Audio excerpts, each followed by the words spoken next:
Hello दोस्तों, आप सभी को मेरा राम राम। हम इंडियन हिस्ट्री में सामाजिक धार्मिक पुनर्जागरण वाला टॉपिक कर रहे थे, जिसमें हमने कल वाले वीडियो में राजा राम मोहन राय को कर लिया है और आज है वो दयानंद सरस्वती अगला करेंगे। ठीक है, आर्य समाज व दयानंद सरस्वती। ठीक है, दयानंद सरस्वती का नाम किसके साथ आता है? आर्य समाज के साथ। ठीक है, ठीक है, तो मैं ये क्लास शुरू करते हैं। क्या टॉपिक है हमारा? दयानंद सरस्वती।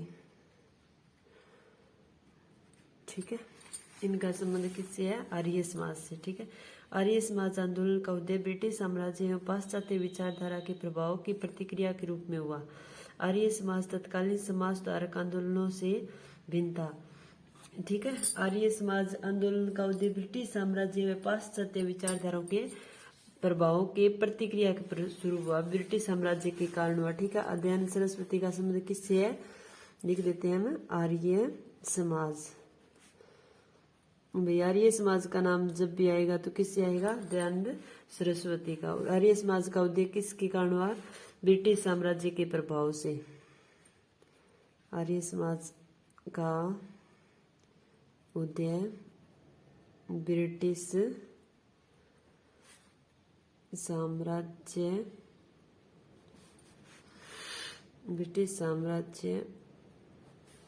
के प्रभाव से। ठीक है, ब्रिटिश साम्राज्य के प्रभाव से हुआ। आगे दिया हुआ है, आर्य समाज तत्कालीन समाज सुधारक आंदोलनों से भिन्न था। इसमें मुख्य रूप से हिंदू धर्म समाज में सुधार का कार्य किया गया। इसका मुख्य उद्देश्य हिंदू धर्म व समाज में कालांतर में रूढ़ियों को समाप्त कर प्राचीन वैदिक धर्म के शुद्ध रूप को पुनर्स्थापित करना था। आर्य समाज के संस्थापक स्वामी दयानंद सरस्वती का जन्म 1824 में गुजरात के मोरवी के पास टंकरा में ब्राह्मण परिवार में हुआ। तो जन्म लिख लेते हैं इनका। जन्म दयानंद सरस्वती का जन्म कब हुआ? 1824 में गुजरात के 1824 में गुजरात के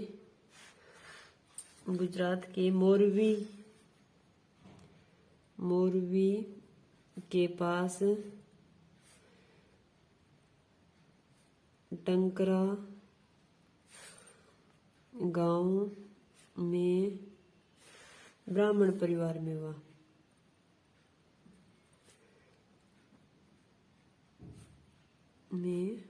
ठीक है, आगे देखते हैं क्या दिया है। इनका बचपन का नाम मूल शंकर था। ठीक है, आगे बचपन का नाम क्या था? मूल शंकर।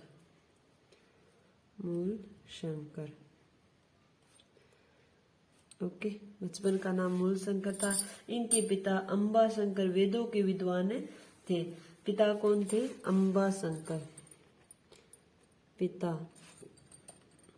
अंबा शंकर क्या थे? ये वेदों के ज्ञाता। ठीक है, वेदों के विद्वान।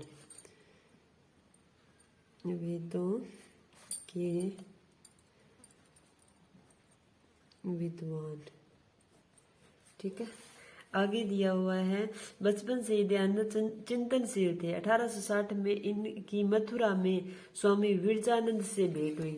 ठीक है, आगे दिया विरजानंद से भेंट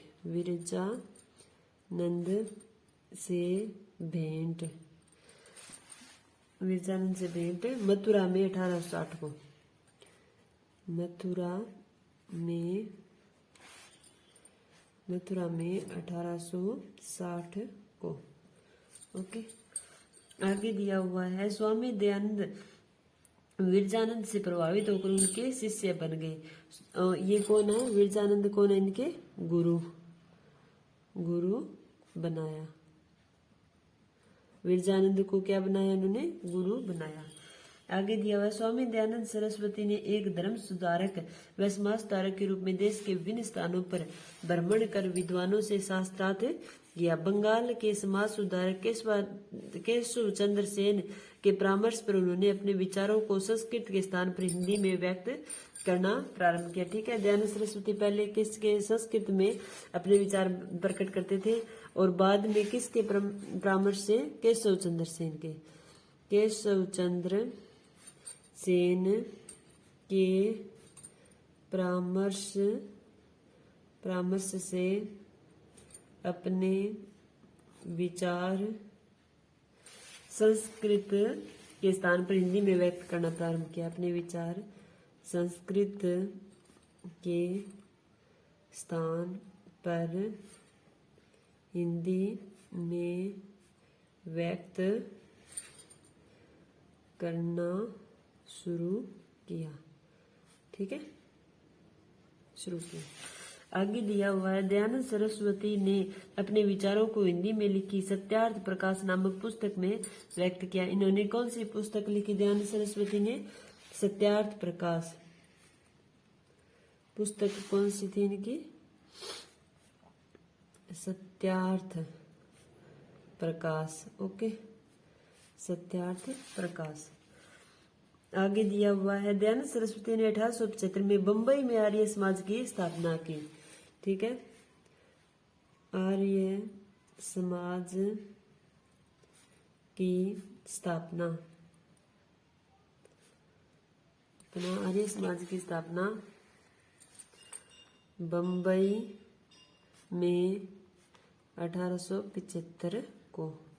ओके, आगे दिया हुआ है, स्थापना की और इसके सिद्धांत और नियम बनाए। लाहौर में 1877 में आर्य समाज के सिद्धांत पुनः संपादित किए गए और दयानंद सरस्वती व आर्य समाज के निम्नलिखित आगे कार्य दिए गए। ठीक है, लाहौर में आर्य समाज के सिद्धांत पुनः संपादित किए गए। लिख देती हूँ, 1877 को लाहौर में आर्य समाज के सिद्धांत, आर्य समाज के सिद्धांत पुनः संपादित किए गए, तो किए गए। ओके, आगे दिया हुआ है, आर्य समाज के निम्नलिखित कार्य दिए हुए भी। सामाजिक सुधार में क्या थे? आर्य समाज ने समाज सुधार के कार्य करते हुए सामाजिक समता और समरसता की बात की। आर्य समाज ने वर्ण व्यवस्था को जन्म के स्थान पर कर्म के आधार पर माना। ठीक है, तो दयानंद सरस्वती, राजा राममोहन राय ने भी दयानंद सरस्वती हमने कल देख लिया था भी जन्म के स्थान पर कर्म को आधार माना है। आगे दिया, जाति प्रथा व छुआछात का भी विरोध किया, स्त्रियों की स्थिति को सुधारने का प्रयत्न किया, बाल विवाह, पर्दा प्रथा, दहेज प्रथा, बहु विवाह आदि सामाजिक बुराइयों को समाप्त करने का प्रयास किया। विधवा स्त्रियों की स्थिति सुधारने के लिए प्रयत्न किए, कई विधवा आश्रम स्थापित किए, स्त्री और पुरुषों की समानता की बात कही, स्त्री शिक्षा के कार्य किए। दयानंद सरस्वती ने वेदों के आधार पर बताया कि शूद्रों एवं स्त्रियों को वेद पढ़ने एवं यज्ञोपवीत धारण करने की मनाही नहीं है। ठीक है, दयानंद सरस्वती ने वेदों के आधार पर बताया कि वेदों में लिखा हुआ था कि शूद्रों व स्त्रियों को वेद पढ़ने व यज्ञ पवित्र यानी यज्ञ करने की मनाही नहीं है। भाई वेदों में हमें कोई भी किसी, चाहे शूद्रों भी पहले कहते थे भी स्त्रियां वेद नहीं पढ़ सकती, शूद्र वेद नहीं पढ़ सकते, तो उनकी मनाही नहीं है। कहा, उन्होंने कहा कि जिन हिंदू रीति रिवाज परंपराओं और मान्यताओं की अनुमति वेद नहीं देता उन सभी को त्याग देना चाहिए। भी ये बाद में लोगों ने नियम बना लिए भी शूद्रों को ये काम नहीं करना चाहिए, मंदिरों में नहीं जाना चाहिए, स्त्रियों को वेद नहीं पढ़ने चाहिए, ये हमारे वेदों में नहीं लिखा हुआ, भी ऐसी कोई बात नहीं लिखी हुई। आगे दिया हुआ है, धार्मिक विचार एवं कार्य। धार्मिक क्षेत्र में दयानंद सरस्वती न केवल हिंदू धर्म में कालांतर में आई त्रुटियों को सुधारने का प्रयास किया, भी सभी धर्मों में जो भी त्रुटियां थी उनको सुधारने का प्रयास किया, बल्कि ईसाई व इस्लाम मजहब में व्याप्त बुराइयों का भी उजागर किया। दयानंद सरस्वती वेद को हिंदू धर्म का वास्तविक आधार मानते थे। ठीक है, ये पॉइंट लिख लेते हैं भी। दयानंद सरस्वती वेद को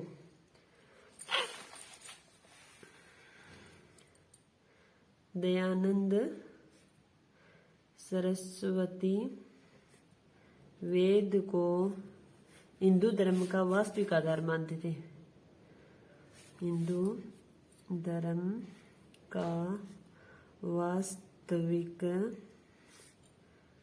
आधार मानते थे। ठीक है, वास्तविक आधार मानते थे। शुद्ध वैदिक परंपरा में विश्वास करते हुए उन्होंने वेदों की ओर लौटो का नारा दिया। नारा क्या दिया? नारा क्या दिया? वेदों की ओर लौटो। किसने दिया? दयानंद सरस्वती ने। वेदों की ओर लौट चलो। ठीक है, वेदों की ओर लौट चलो। वे वेद को ईश्वर प्रेरित मानते थे। वेद को ईश्वरीय ज्ञान मानने के साथ ही उन्होंने कहा कि वैदिक मंत्रों की व्याख्या तर्क की कसौटी पर कसकर विवेक से होनी चाहिए। उनका तर्क था कि वेद की भाषा अत्यंत प्राचीन है, इस पर जो भाषा बाद में लिखी गई वे सत्य हो ये आवश्यक नहीं है।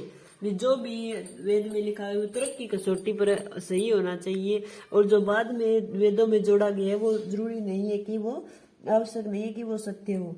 दयानंद सरस्वती व आर्य समाज ने बहुदेववाद, अवतारवाद, मूर्ति पूजा, पशु बलि आदि में विश्वास नहीं किया। ठीक है, ये राजा राममोहन राय भी इनमें विश्वास नहीं करते थे। हमने पढ़ा है, एकेश्वरवाद में विश्वास करते थे। कर्म कांडों, अंधविश्वासों का विरोध किया। इन्होंने ईश्वर को निराकार, सर्वशक्तिमान और सर्वव्यापक माना। आगे दिया हुआ शुद्धि आंदोलन के माध्यम से आर्य समाज ने मतांतरित हिंदुओं का शुद्धिकरण कर पुनः मूल धर्म में शामिल किया। तो शुद्धि आंदोलन किसने चलाया? दयानंद सरस्वती ने। शुद्धि आंदोलन किसने चलाया? दयानंद सरस्वती ने।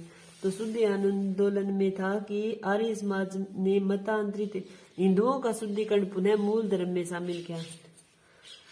शुद्धि आंदोलन के माध्यम से आर्य समाज ने हिंदुओं का शुद्धिकरण कर मूल धर्म में शामिल किया। मतांतरित जो मतों में अंतर हो गया ना लोगों के, ठीक है नहीं, तो हिंदुओं का शुद्धिकरण कर पुनः धर्म में शामिल।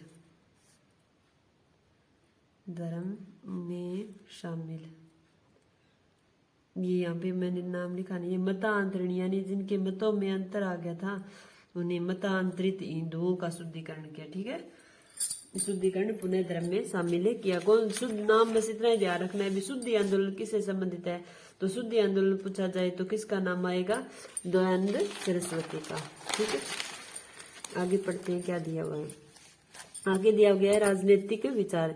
स्वदेशी राज्य की बात करते हुए दयानंद सरस्वती ने कहा कि विदेशी राज्य चाहे कितना भी अच्छा हो लेकिन यह सुखदायक नहीं हो सकता। बुरे से बुरा देशी राज्य अच्छे से अच्छा विदेशी राज्य से अच्छा है। ठीक है, यह और स्वराज्य शब्द का सबसे पहले प्रयोग स्वामी दयानंद सरस्वती ने किया।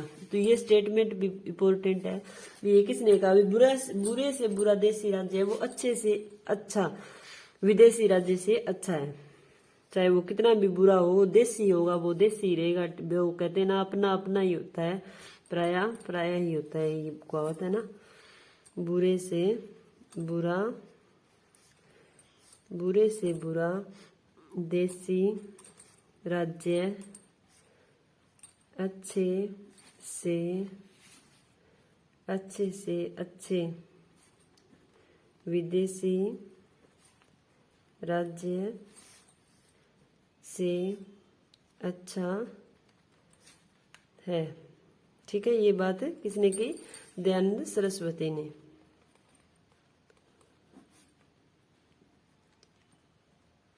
ओके, आगे दिया हुआ है स्वराज्य शब्द का सबसे पहले प्रयोग किसने किया? स्वामी दयानंद सरस्वती ने। ये भी इम्पोर्टेंट है। ठीक है,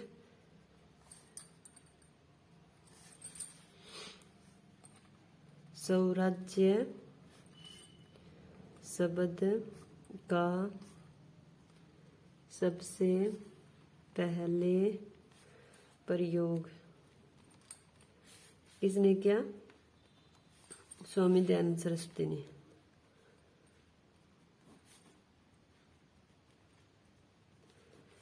आगे दिया उन्होंने स्वदेशी, स्वराज्य, सब भाषा एवं स्वाभिमान की बात कही। शिक्षा के क्षेत्र में कार्य। शिक्षा के क्षेत्र में आर्य समाज ने उल्लेखनीय कार्य किए। स्वामी दयानंद सरस्वती के स्वर्गवास होने के बाद 1886 में लाहौर में दयानंद एंग्लो वैदिक स्कूल की स्थापना हुई, जो 1889 में दयानंद एंग्लो वैदिक कॉलेज के रूप में, ठीक है, दयानंद एंग्लो वैदिक कॉलेज के रूप में अस्तित्व में आया। अभी 86 में तो स्कूल की स्थापना करी है, 89 में क्या कॉलेज के रूप में आ गया, तो लिख देते हैं 1886 ईस्वी में लाहौर में दयानंद एंग्लो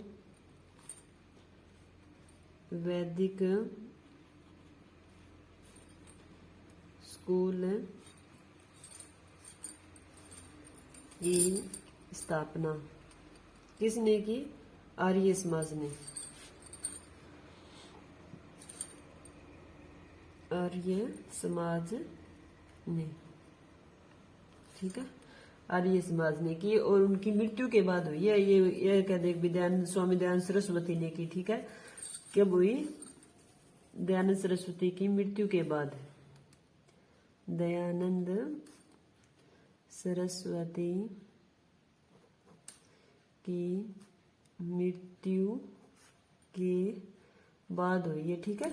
और आगे इसका नाम 1889 में दयानंद एंग्लो वैदिक कॉलेज कर दिया गया। दयानंद एंग्लो वैदिक कॉलेज कर दिया गया, ठीक है, कर दिया गया। आगे दिया गया है, पाश्चात्य शिक्षा पद्धति से ज्ञान दिए जाने को लेकर आर्य समाज में मतभेद हुआ। आर्य समाज में भी कुछ व्यक्ति ऐसे थे कि जो कि पाश्चात्य शिक्षा के पक्ष में थे और कुछ वो विपक्ष में थे। तो वैदिक शिक्षा पद्धति से शिक्षा प्रदान करने के लिए 1902 में हरिद्वार के पास कांगड़ी में गुरुकुल स्थापित किया गया, ठीक है, गुरुकुल स्थापित किया गया। ये लिख लेते हैं। 1902 में हरिद्वार के पास कागड़ी में गुरुकुल स्थापित,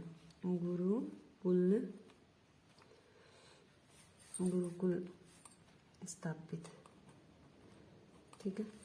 फिर दिया गया, दयानंद एंग्लो वैदिक संस्था एवं गुरुकुल कागड़ी दोनों ने भारतीय संस्कृति की उपलब्धियों को बताते हुए भारतीयों के मन में आत्मगौरव के भाव उत्पन्न किए। इन शिक्षण संस्थाओं के माध्यम से अंधविश्वास एवं कुरीतियों को समाप्त कर धर्म व समाज में सुधार करने का प्रयास किया गया। इसके अतिरिक्त दयानंद सरस्वती ने हिंदी को राष्ट्रभाषा के रूप में स्थापित करने का प्रयास किया। किसने किया? दयानंद सरस्वती ने हिंदी को राष्ट्रभाषा के रूप में, हिंदी को राष्ट्रभाषा के रूप में स्थापित करने का प्रयास किया, ठीक है। हिंदी को राष्ट्रभाषा के रूप में स्थापित करने का प्रयास किसने किया? दयानंद सरस्वती ने।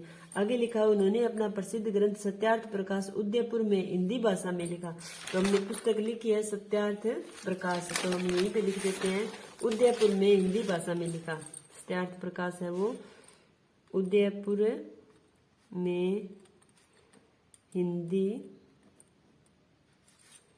भाषा में लिखा, ठीक है, हिंदी भाषा में लिखा। आगे दिया हुआ है, जिसका प्रकाशन उनकी मृत्यु के पश्चात 1889 में अजमेर में वैदिक मंत्रालय से किया गया, ठीक है। और इसका प्रकाशन लिखा हो गया, आगे लिख देती हूँ मैं। परंतु सत्यार्थ प्रकाश का प्रकाशन,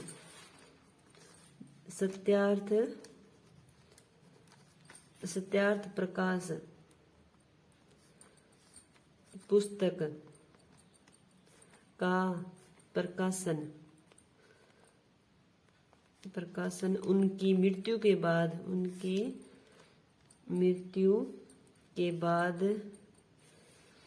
1889 को लिखा। तो उन्होंने उदयपुर में था, और जबकि इसका प्रकाशन है वो 1889 में अजमेर के वैद्यकीय मंत्रालय वैद्यकीय मंत्रालय से किया गया ठीक है। जबकि उस पुस्तक का प्रकाशन उनकी मृत्यु के बाद 1889 को अजमेर के वैदिक मंत्रालय से किया गया। तो इस प्रकार हमारा है जो थोड़ा ही दिया हुआ है, इसमें हमारा राजा राम मोहन राय निकल कर लिया था। आज हमारा दयानंद सरस्वती हो गया है, जिसे हम एक बार फिर से रिवाइज कर लेते हैं। तो दयानंद सरस्वती का नाम आएगा तो हमें क्या याद रखना है, आर्य समाज याद रखना है। और आर्य समाज का उदय वो ब्रिटिश साम्राज्य के प्रभाव से हुआ। आगे लिखा हुआ है इनका जन्म 1824 में गुजरात के मोरवी के पास टंकरा गांव में ब्राह्मण परिवार में हुआ था। और दयानंद सरस्वती का मूल नाम है वो मूल शंकर था, या बचपन का नाम क्या था दयानंद का, मूल शंकर, ठीक है। पिता कौन थे, अंबा शंकर थे, जो कि वेदों के विद्वान थे। और इनकी 1860 में विरजानंद से भेंट मथुरा में हुई। किससे भेंट हुई, 1860 में विरजानंद से भेंट हुई। और इनके गुरु का नाम क्या था, विरजानंद। और 1860 में इनकी भेंट हुई और इन्हीं को गुरु बना लिया। केशव चंद्र सेन के परामर्श से उन्होंने अपने विचार वो संस्कृत के स्थान पर हिंदी में व्यक्त करने शुरू कर दिए। किसके परामर्श से, केशव चंद्र सेन के परामर्श से। इनकी पुस्तक कौन सी है, सत्यार्थ प्रकाश है, जो कि उदयपुर में हिंदी भाषा में लिखी गई है। जबकि इसका प्रकाशन है वो इनकी मृत्यु के पश्चात हमने आगे लिख लिया है 1889 में अजमेर के वैदिक मंत्रालय से हुआ। आर्य समाज की स्थापना 1875 में बंबई में की गई। और आगे दिया 1877 में लाहौर में आर्य समाज के सिद्धांत को पुनः संपादित किया गया। तो ये भी इम्पोर्टेंट है अभी, आर्य समाज के सिद्धांतों को पुनः संपादित कब और कहाँ किया गया, तो लाहौर में 1877 में किया गया, ठीक है। दयानंद सरस्वती वेद को हिंदू धर्म का वास्तविक आधार मानते थे। दयानंद सरस्वती का संबंध किससे है, वेदों से है, वेदों को आधार माना। और इन्होंने नारा क्या दिया, वेदों की ओर लौट चलो। और दयानंद सरस्वती ने एक आंदोलन भी चलाया, उसका नाम था शुद्धि आंदोलन। और शुद्धि आंदोलन के माध्यम से इन्होंने क्या किया, आर्य समाज के जो मतांतरित हिंदुओं थे उनका शुद्धिकरण कर पुनः धर्म में शामिल किया, ठीक है। और आगे दिया हुआ है, उन्होंने एक स्टेटमेंट भी दिया है कि बुरे से बुरा देसी राज्य अच्छा है, देसी राज्य अच्छे से अच्छे विदेशी राज्य से अच्छा है, ये दयानंद सरस्वती ने कहा। और स्वराज्य शब्द का सबसे पहले प्रयोग पूछे, स्वराज्य शब्द का सबसे पहले प्रयोग किसने किया, तो दयानंद सरस्वती ने किया। और दयानंद सरस्वती की मृत्यु के बाद आर्य समाज ने 1886 में लाहौर में दयानंद एंग्लो वैदिक स्कूल की स्थापना की, और जिसे 1889 में दयानंद एंग्लो वैदिक कॉलेज कर दिया गया, ठीक है। क्या कर दिया गया, कॉलेज कर दिया गया। आगे 1902 में हरिद्वार के पास उन्होंने कागड़ी में एक गुरुकुल की भी स्थापना की। और हिंदी को राष्ट्रभाषा के रूप में स्थापित करने का प्रयास किसने किया, दयानंद सरस्वती ने। ये पहले ही बता दिया। विस्तार प्रकाश पुस्तक का प्रकाशन है वो मृत्यु के बाद 1889 में अजमेर के वैदिक मंत्रालय से किया गया। कहाँ से, अजमेर याद रखना है। और लिखी उदयपुर में थी, ठीक है। ओके, और मेरा वीडियो देखने के लिए आपका बहुत बहुत धन्यवाद।